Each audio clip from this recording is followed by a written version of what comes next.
I think we're seeing quite a dramatic change in our business model, and I think that's not just Nomura. And so cloud really gives us that edge. So we have to be quick and flexible and use our staff to help us get there so that we can compete in that new landscape. The technology strategy needs to be aligned with what the customer is looking for, and the customer is looking to move to the cloud and take advantage of all the benefits that the cloud offers. If you're not taking advantage of that, you're truly not serving your mission from an IT perspective.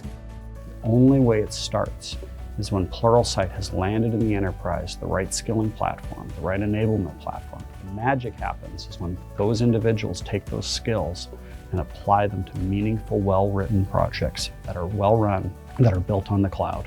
The number one thing that's holding our customers back from deploying further in the cloud is a skills gap.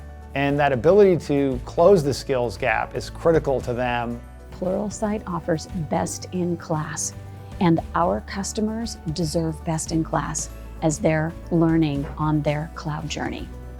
As we've watched some of the courses, we went from zero to running large-scale Cosmos databases in the cloud and being able to execute instead of a matter of months in a matter of weeks.